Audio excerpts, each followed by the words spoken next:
blood feud between Hell's Angels and Pagans has raged for over 50 years, recently exploding again on Long Island. These rival powerhouses have battled viciously for East Coast supremacy since the 70s, leaving bodies and broken lives in their wake. The Angels, with their iconic death head patch, and the Pagans, known for fierce independence, represent opposing visions of outlaw biker culture. Their latest clash involved the Angels support club, Demons of Hell, in what locals call the most brazen public confrontation in years. The gas station brawl, Long Island erupts. When it comes to motorcycle club rivalries, few run as deep or deadly as the one between Hell's Angels and Pagans. This latest flare-up on Long Island wasn't just some random bullshit. Tensions had been building for weeks after the Angels established a new support club in Pagan territory. According to first-hand reports, the Pagans were at a place called 1683 Bar for some fundraiser event. Despite what the mainstream media initially claimed, no fighting happened at the actual bar. The real trouble kicked off elsewhere. 6 members of the Demons of Hell, a Hell's Angels support club, were riding alongside 3 patched Hell's Angels members when they encountered Pagans at a nearby gas station. That's when all hell broke loose. The video that spread across social media shows a brutal brawl erupting at the gas station. Cuts, vests with patches, were flying everywhere, fists were swinging, and at least one Pagan reportedly ended up hospitalized with either a stab wound or severe head trauma. 2 Demons of Hell members apparently fled the scene so quickly they abandoned their bikes, a serious violation of club protocol.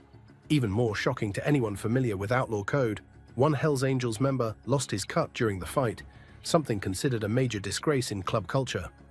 This situation didn't just materialize out of nowhere. The Demons of Hell are relatively new players on the scene, essentially replacing another Angels support club called the Abaddon Soldiers. According to sources tracking the clubs, the Abaddon Soldiers only had about 5 members and no clubhouse. The Demons of Hell stepped in sporting colors similar to the Angels and a logo clearly inspired by the famous Death Head. Support clubs are a fascinating aspect of outlaw motorcycle culture that outsiders rarely understand.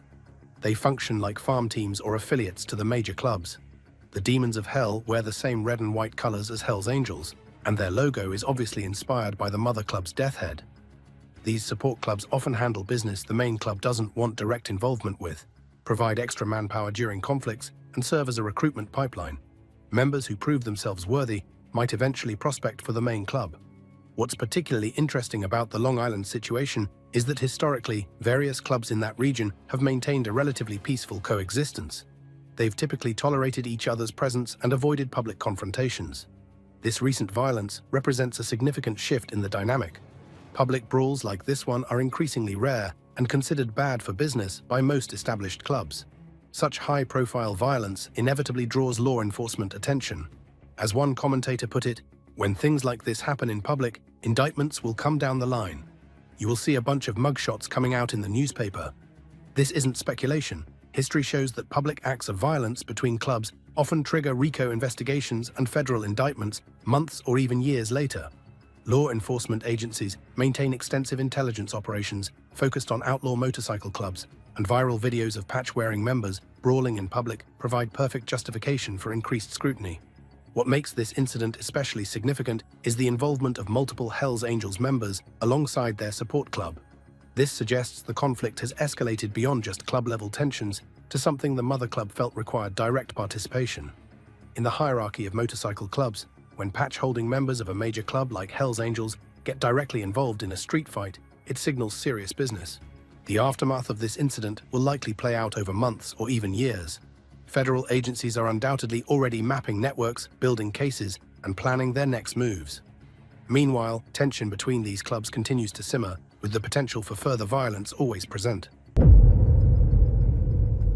Detroit bloodbath, 90 shots fired. While the Long Island incident dominated headlines in biker circles, an even more alarming situation unfolded in Detroit that same week. Outside a motorcycle club on Detroit's west side, more than 90 shots were fired in what police described as a targeted attack. The early morning shooting left a security guard wounded with gunshot wounds to his leg and back.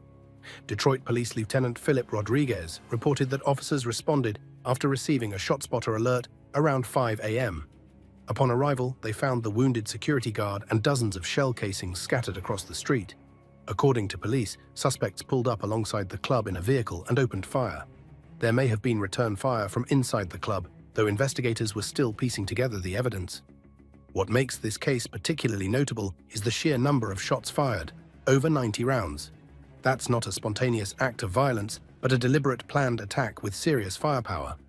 The Detroit Motorcycle Club, which police described as a very quiet location, with no previous calls for service, suddenly found itself in the middle of what appears to be an escalating conflict. Lieutenant Rodriguez made a statement that applies equally to the Long Island situation. Conflict resolution is my message. We need to make sure that we respect each other and respect life. This plea for peaceful resolution stands in stark contrast to the traditional ways motorcycle clubs have settled disputes.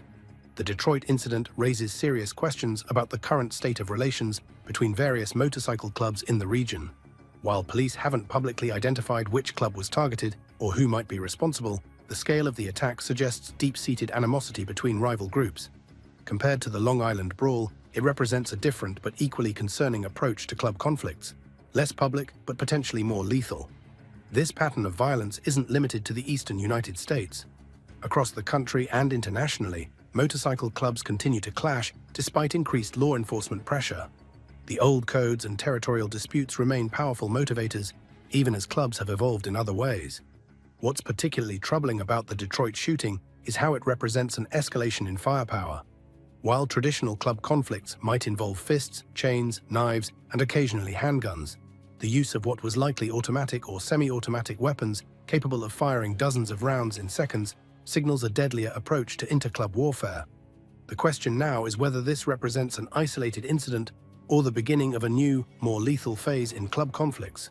Law enforcement agencies across the country are undoubtedly watching closely, concerned that what happened in Detroit might spread to other regions with active club rivalries. When members cross the line, the Iron Horseman disgrace. While conflicts between clubs dominate headlines, sometimes the most disturbing stories involve individual members whose actions bring shame to their colors. Such is the case with a member of the Iron Horseman Motorcycle Club who was recently convicted of a particularly heinous crime. A Mississippi jury convicted an Iron Horseman member known as Viking, Chad Vanstry, of fondling a 9-year-old boy. The verdict came after a 2-day trial in DeSoto County Circuit Court.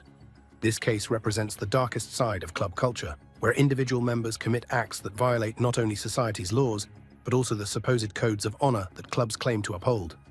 The Iron Horsemen, while not as internationally recognized as the Hells Angels or Outlaws, have chapters across the United States and a reputation as a serious 1% club. This conviction brings unwanted attention not only to their club, but to the broader motorcycle club world. What's particularly noteworthy is how the motorcycle community itself reacts to such news. Even the most hardened supporters of outlaw motorcycle culture typically express disgust at crimes involving children. One commentator called Vanstry a disgusting human being and suggested that vigilante justice would have been appropriate. Too bad one of the family members of this child didn't get a hold of this guy. This case highlights the complex morality within outlaw motorcycle culture. While many aspects of society's laws are flouted, from drug trafficking to violence against rivals, certain lines still exist that aren't supposed to be crossed.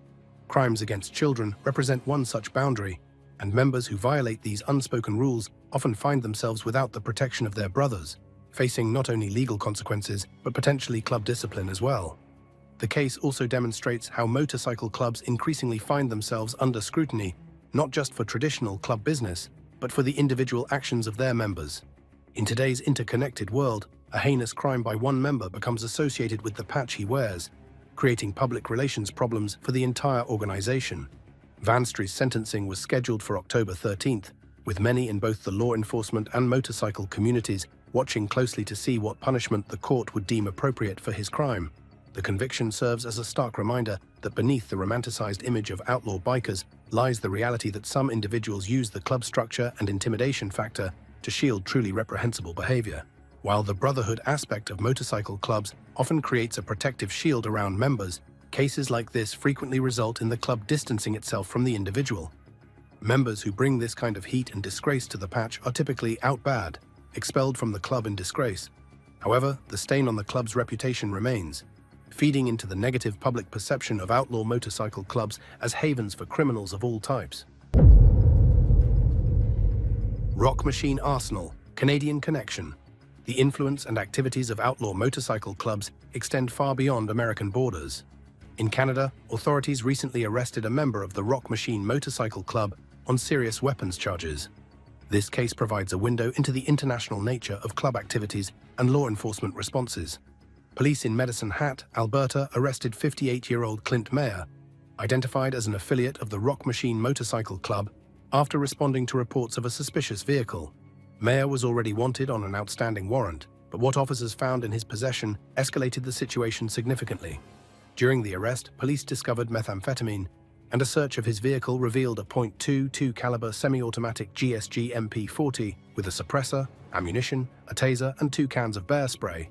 For those unfamiliar with the Rock Machine, they gained notoriety during the bloody Quebec biker war of the 1990s, where they engaged in a brutal conflict with the Hells Angels that resulted in over 160 deaths.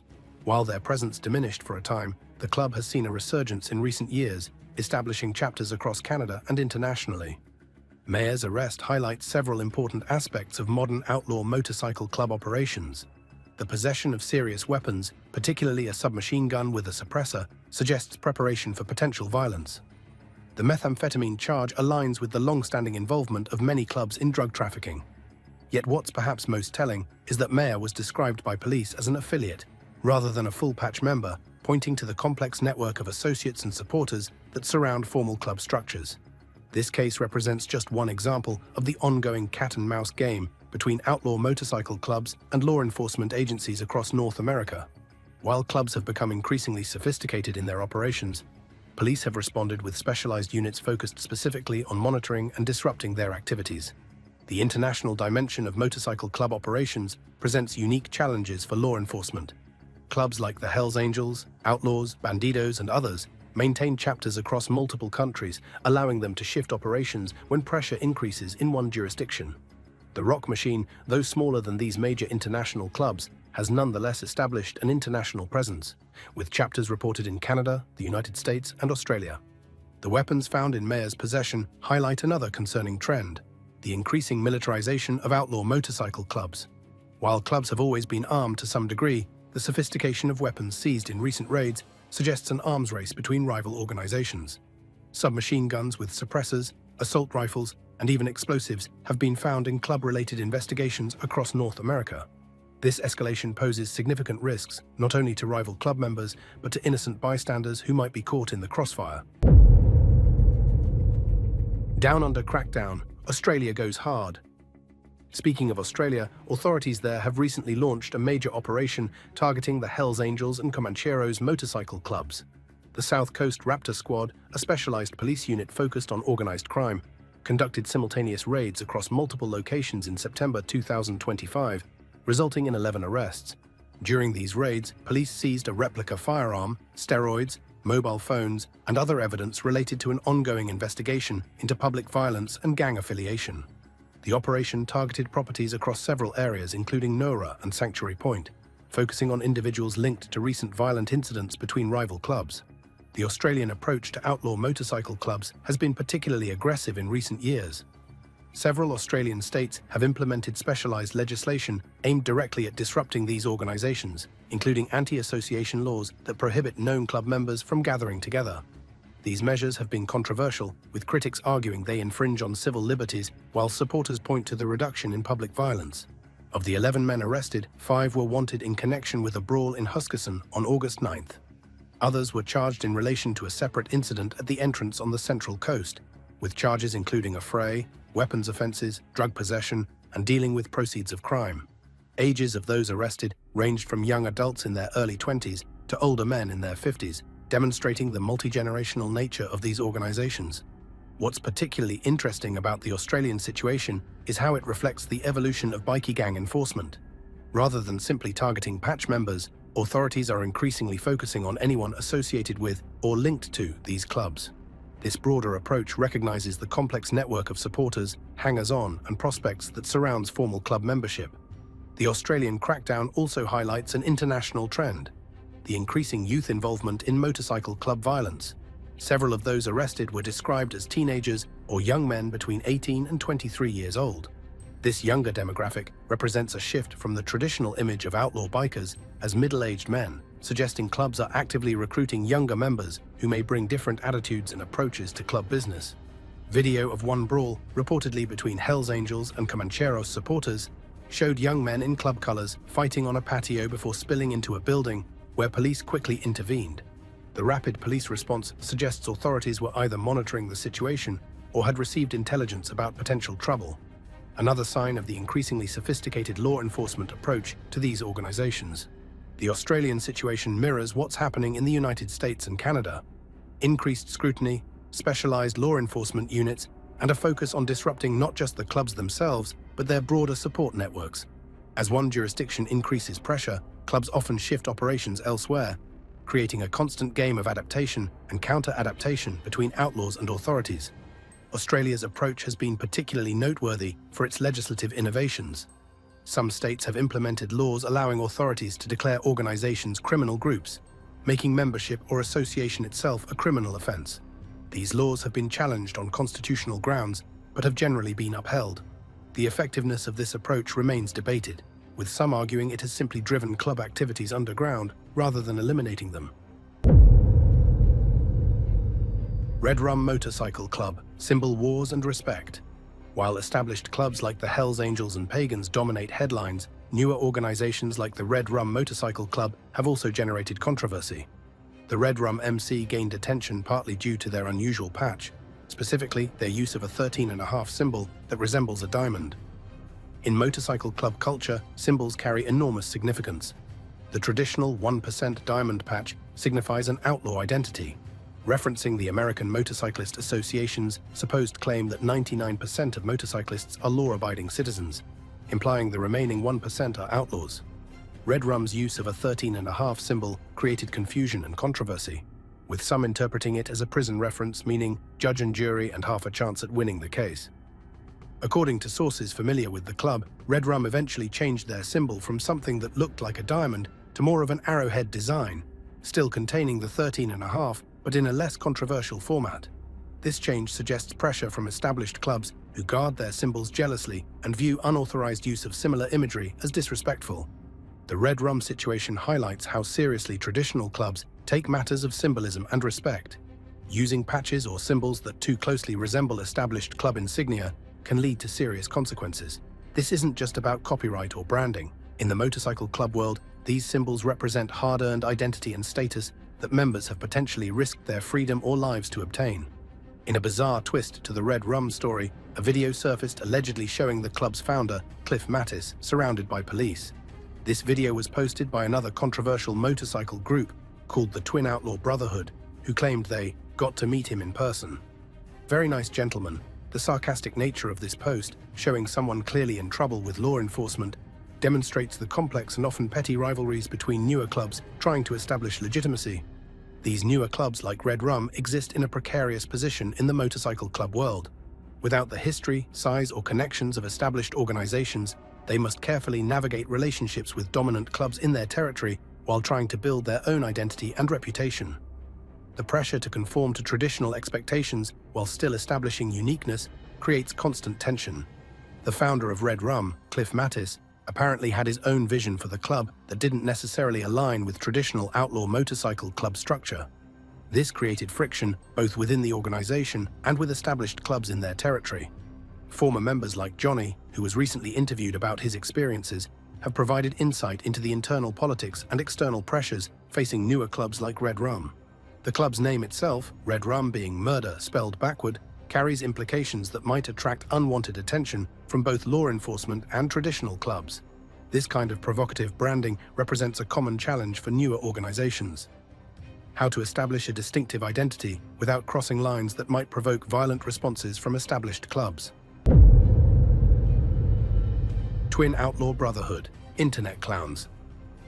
Speaking of the Twin Outlaw Brotherhood, this group represents perhaps the most unusual development in modern motorcycle club culture. The internet-famous club that serves primarily as online entertainment. The Twin Outlaw Brotherhood, sometimes mockingly called the Twin Outlaw Sisterhood, has become infamous for their social media presence, which many in traditional club circles view as a parody of actual motorcycle club culture. Videos of the Twin Outlaw Brotherhood show individuals wearing cuts, vests with patches, making bold statements about being outlaws and generally presenting themselves as serious club members. However, their presentation, demeanor, and apparent lack of understanding about traditional protocol has made them objects of ridicule in the broader motorcycle community. One particularly bizarre video features them repeatedly stating, "We're fucking outlaws," while showing off their cuts, including what appears to be a fake bulletproof vest with a camera mounted to it. Another shows them making wild claims about other clubs and threatening to take your cuts if you don't come with love and positivity, a statement that demonstrates profound misunderstanding of how outlaw clubs actually operate. The group also posted a video allegedly showing their encounter with Cliff Mattis of the Red Rum MC, though circumstances suggest they may have simply obtained footage of him surrounded by police and presented it as a personal interaction. This type of behavior, claiming connections or confrontations that didn't occur, is particularly dangerous in the motorcycle club world, where false claims about interactions with established clubs can have serious consequences. Critics mock the twin outlaw brotherhood relentlessly, noting their consistent wearing of the same clothes, apparent poor hygiene, and fundamental misunderstanding of motorcycle club protocols. Comments like, "They look like they smell like cat piss," and "cat piss and bad decisions" reflect the disdain with which traditional bikers view these internet personalities. What makes the Twin Outlaw Brotherhood particularly interesting is how they represent a modern phenomenon.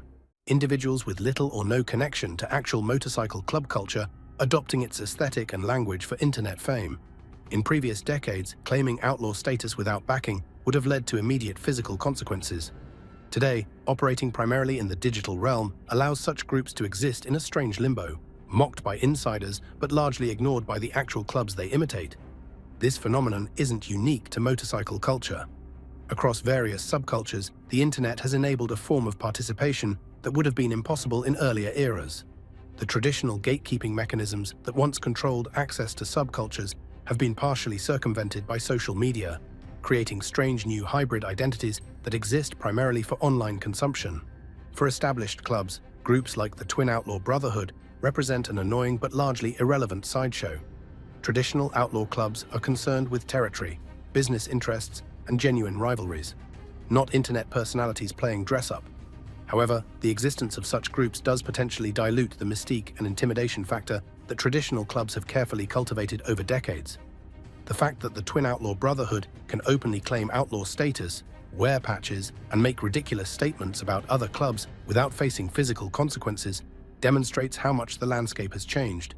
In earlier decades, such behavior would have resulted in immediate and violent correction. Today, the physical and digital worlds remain sufficiently separated that internet outlaws can exist in relative safety, at least as long as they stay behind their screens. Cops and bikers, a complicated dance. The relationship between law enforcement and outlaw motorcycle clubs has always been complex and frequently adversarial. Recent incidents highlight how this dynamic continues to evolve in sometimes surprising ways. A video recently circulated showing a police officer from Lynn, possibly Massachusetts, who appeared to be intoxicated while on duty. The footage shows the officer barely able to stand or speak coherently, while his partner attempts to shield him from the person recording. The videographer repeatedly states that the officer is going to lose his job for being drunk on duty, while the partner officer tries to de-escalate the situation. This incident raises important questions about double standards in law enforcement. As many point out, civilians with gun permits face strict regulations about alcohol consumption. In most jurisdictions, having even one drink while carrying a firearm is prohibited. Yet some police officers apparently feel entitled to work while intoxicated, putting public safety at risk. The parallel to motorcycle club culture is striking. There are references to incidents where undercover police officers beat members of the Pagans MC in a bar in Pittsburgh, yet were found not guilty of wrongdoing. This type of behavior, engaging in violence while representing law enforcement, creates deep resentment in club circles and contributes to the ongoing tension between police and outlaw organizations. Another example mentioned was an undercover officer arrested for DUI in Florida while driving an unmarked car at over 100 miles per hour. According to the account, he got out thinking he was bigger than the law until they cuff snapped. These incidents of police misconduct resonate particularly strongly with motorcycle club members, many of whom feel they're held to different standards than law enforcement. The hypocrisy extends to other areas as well. Civilians cannot legally possess both a pistol permit and a marijuana card. You got to pick one or the other, you can't do both. Modern law enforcement has developed increasingly sophisticated approaches to monitoring and infiltrating motorcycle clubs. Specialized units like Australia's Raptor Squad focus exclusively on outlaw motorcycle gangs, employing tactics including surveillance, informants, and undercover operations. These efforts have yielded significant results, with major RICO cases bringing down club chapters across the country. Yet despite these successes, outlaw motorcycle clubs continue to adapt and evolve. The fundamental appeal of these organizations, brotherhood, identity, excitement, and profit, remains powerful enough to ensure new recruits continue to join despite the risks. And the perceived hypocrisy of law enforcement creates a moral justification that helps members rationalize their outlaw status. The dynamic between cops and bikers is further complicated by the fact that many law enforcement officers share interests and backgrounds with club members. Some officers are motorcycle enthusiasts themselves, and some even join clubs, typically law-abiding ones, after retirement. The line between enforcer and outlaw isn't always as clear as either side might prefer to believe. As law enforcement pressure increases and society changes, outlaw motorcycle clubs find themselves at a crossroads. The traditional model, built around territory, criminal enterprises, and rigid hierarchies, faces challenges from both external forces and internal evolution. The increased scrutiny from specialized police units makes traditional criminal activities riskier than ever. The use of RICO statutes allows prosecutors to target entire club chapters based on the actions of a few members. Sophisticated surveillance technology makes maintaining operational security increasingly difficult, and the proliferation of cameras, both official and in everyone's pockets, means club activities that once occurred in shadows now risk exposure on social media within minutes. At the same time, the culture that surrounds and sustains these clubs is changing. The traditional recruitment pool, young working-class men with military experience, has shifted demographically. The mystique and secrecy that once surrounded clubs has been partially dispelled by books, documentaries, reality TV shows, and endless social media content. The romanticized outlaw image competes with mockery from groups like the Twin Outlaw Brotherhood and critical coverage from mainstream media. Yet despite these challenges, outlaw motorcycle clubs show remarkable resilience. They continue to attract new members, expand into new territories, and adapt their operations to changing circumstances. The fundamental appeal, brotherhood, identity, status, and excitement, remains powerful enough to ensure their survival even as their form evolves. Some clubs have responded by becoming more secretive about their criminal activities while maintaining public faces through charity events and community engagement. Others have shifted toward legitimate businesses, using the club's fearsome reputation as a marketing tool rather than an instrument of intimidation. Still others have doubled down on their outlaw identity, willing to accept increased risk in exchange for maintaining tradition. The international dimension adds another layer of complexity. While clubs in the United States might face increasing pressure, chapters in Eastern Europe, Asia, and Australia often operate with different constraints and opportunities. This global presence allows organizations to shift resources and personnel across borders, maintaining overall strength even as individual chapters face crackdowns. The rise of technology has created both challenges and opportunities. While surveillance increases risk, encrypted communication allows for more secure planning.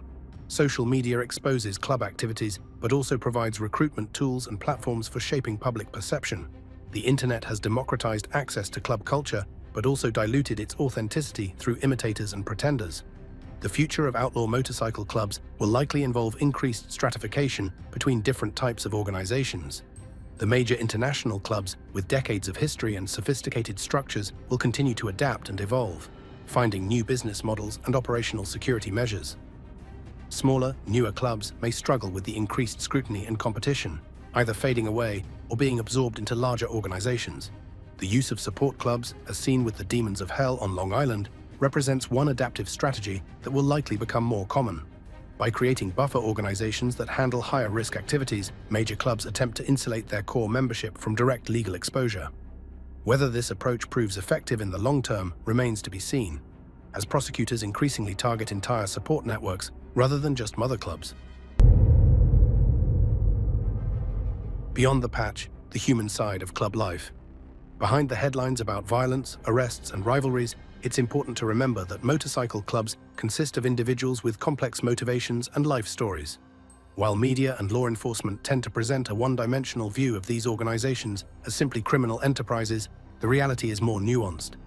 Many club members joined seeking brotherhood, identity, and purpose. Veterans returning from combat have historically found motorcycle clubs provide the structure, adrenaline, and camaraderie they experienced in military service. Others come from troubled backgrounds and find acceptance and protection within the club structure that they never experienced elsewhere.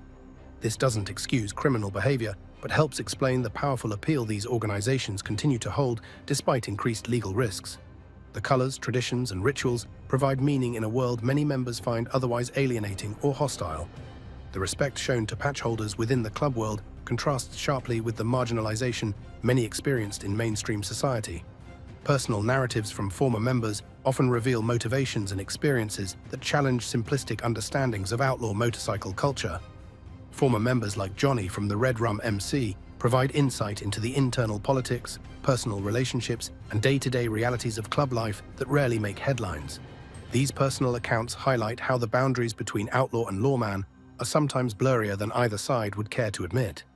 Former police officers sometimes join motorcycle clubs after retirement. Club members occasionally become informants.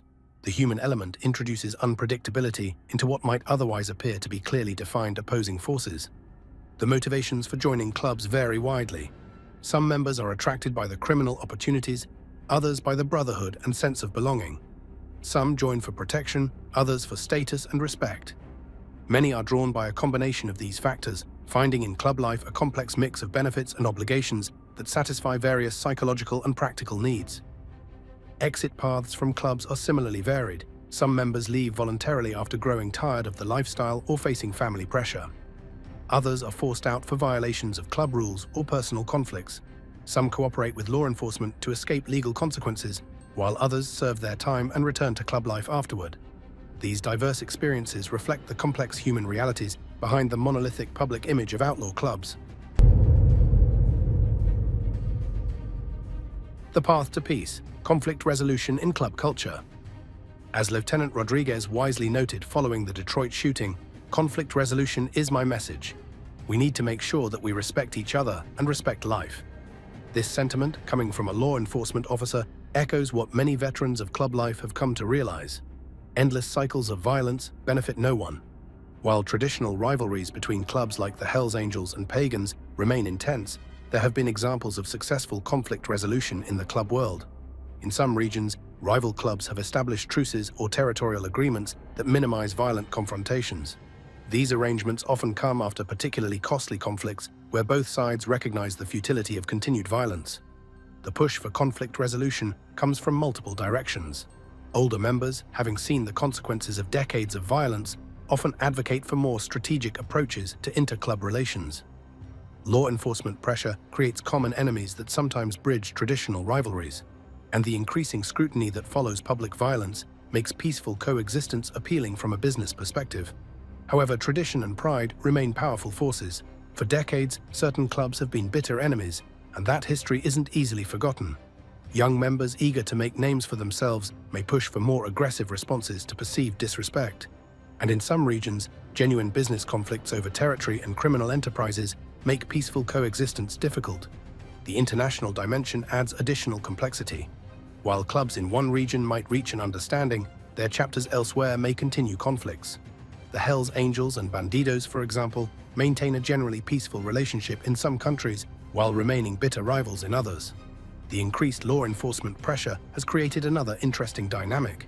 In some cases, clubs that historically were enemies have found common cause against police targeting. This enemy of my enemy thinking has occasionally led to unexpected alliances, or at least non-aggression pacts between formerly hostile groups. Technology and social media have also changed how conflicts develop and escalate. As seen with the Twin Outlaw Brotherhood, online provocations can create tensions that might eventually spill into the real world. Clubs must now manage their image and respond to challenges across multiple domains: physical, legal, and digital. The potential for peaceful resolution exists, but it requires leadership on all sides, willing to prioritize long-term stability over short-term vengeance. As one commentator noted regarding the Long Island situation, a lot of these people are the same types of people. They would get along if they didn't have a cut on and they didn't have allegiance to one side. They're the same types of people, and it's a sad situation. The evolution of club violence. Strategy replaces chaos. The nature of violence between motorcycle clubs has evolved significantly over the decades. The wild bar brawls and chaotic street fights of the 1960s and 70s have largely given way to more calculated strategic actions. This evolution reflects both increased law enforcement scrutiny and the professionalization of club operations. Early club conflicts often erupted spontaneously over perceived disrespect, territorial incursions, or personal grudges. These confrontations typically involved fists, pool cues, chains, and occasionally knives or handguns. They were public, messy, and often involved multiple participants on both sides. Today's club violence tends to be more targeted and deliberate. The Detroit shooting, with over 90 rounds fired in a pre-dawn attack, exemplifies this approach. Rather than chaotic brawls, modern conflicts often involve planned hits against specific targets. This reduces the risk of arrest during the act itself, but creates evidence trails through planning and communication that savvy law enforcement can exploit. The Long Island gas station brawl represents something of a throwback, a public confrontation caught on camera. This old-school approach is increasingly rare precisely because it creates such obvious legal exposure. As one observer noted, when things like this happen in public, indictments will come down the line. Modern clubs increasingly employ a strategic calculus when considering violent action. Is the target worth the potential heat? Will the action advance club interests or merely satisfy personal vendettas? Can the operation be conducted with minimal exposure? How will other clubs and law enforcement respond? This professionalization of violence reflects the broader evolution of outlaw motorcycle clubs, from loose confederations of rebellious bikers to sophisticated criminal organizations. While the public image often remains rooted in the wild, impulsive outlaw stereotype, the reality behind closed doors is increasingly businesslike and calculating. Yet despite this evolution, certain constants remain. Violence still serves as the ultimate arbiter of disputes. Respect and reputation still drive many conflicts. And the willingness to use force remains a defining characteristic that separates outlaw clubs from their law-abiding counterparts. The road goes on. The recent incidents we've explored, from the Long Island brawl between Hells Angels supporters and Pagans to the Australian crackdown on bikie gangs, represent snapshots of an evolving cultural and criminal landscape. Outlaw motorcycle clubs continue to adapt to increasing pressure from law enforcement, changing social norms and technological developments that have transformed how these organizations operate. Traditional rivals like the Hells Angels and Pagans continue their decades-long antagonism, but the nature of their conflicts has changed. Support clubs like the Demons of Hell play increasingly important roles, allowing major clubs to maintain influence while creating distance from direct criminal liability. International connections provide both opportunities and challenges, with clubs operating across national boundaries. Law enforcement has become more sophisticated in targeting these organizations, with specialized units employing advanced tactics and legal strategies. Yet despite these efforts, the fundamental appeal of outlaw motorcycle clubs ensures their continued existence and adaptation. Perhaps the most significant change is the increased visibility of club activities. In earlier decades, what happened in the club world largely stayed there, with limited media coverage and public awareness. Today, cell phone videos of brawls go viral within hours. Internet personalities appropriate club aesthetics for online fame. The mystique that once surrounded these organizations has been partially dispelled by constant exposure. Yet despite these changes, certain constants remain.